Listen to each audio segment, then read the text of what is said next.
Close sports bulls. USA Today Sports' Lindsay Schnell, Dan Woken and Scott Gleason look ahead to Thursday's four Sweet 16 matchups.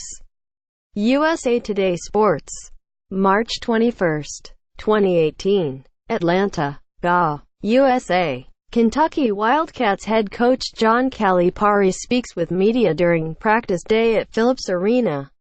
Mandatory credit. Dale Zanin, USA Today Sports. Photo. Dale Zanin, USA Today Sports. Atlanta, sorry to do this, Coach Cal, but you're not going to like what you're about to read. You may call it fake news. Yeah, I'll probably call it agenda-driven because, as you've told us many times, everybody these days is out to get the University of Kentucky, and the articles written about your team are clearly intended to rattle the young, impressionable minds of your players. So with that warning out of the way, here goes a scorching hot take about Kentucky and John Calipari.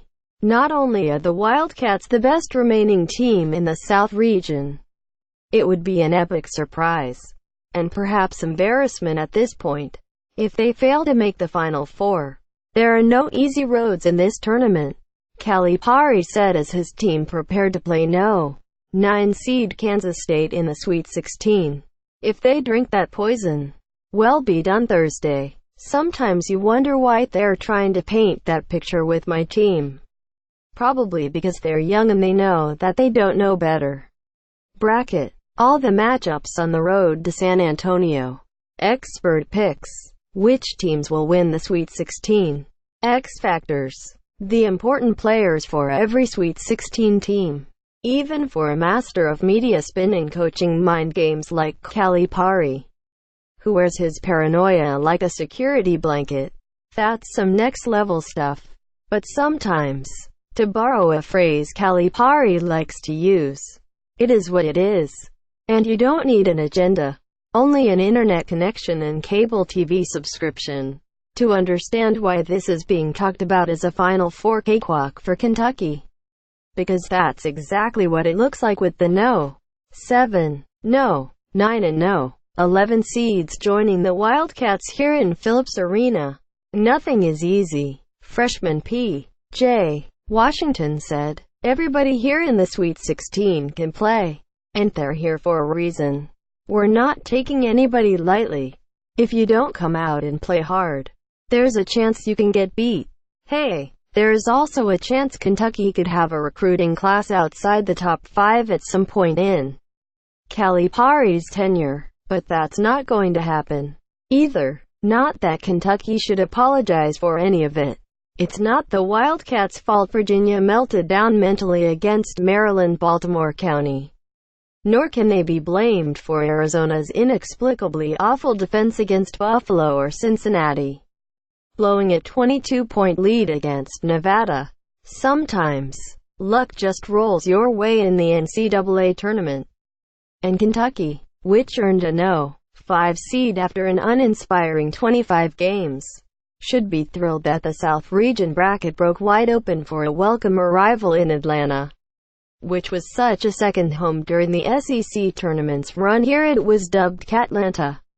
Yes, everything is lining up so perfectly for Kentucky. Calipari had to turn his message around 180 degrees in the course of a week. From saying the selection committee purposely made it hard for Kentucky to now suggesting the media has conspired to call this an easy path, so Kentucky will be overconfident and lose to Kansas State. You got us, Cal. If you think they got this, or it's going to be easy, you will lose in this tournament, Calipari said. I've done this 20-some years.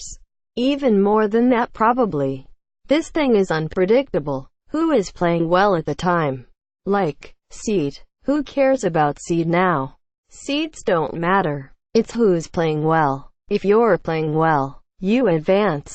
If you're not playing well, guess what? You don't advance.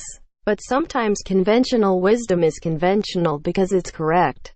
And after the chaos of the first weekend of the NCAA tournament, The Sweet 16 is typically when the Blue Bloods and best players reassert themselves, which isn't to suggest Kentucky is infallible here.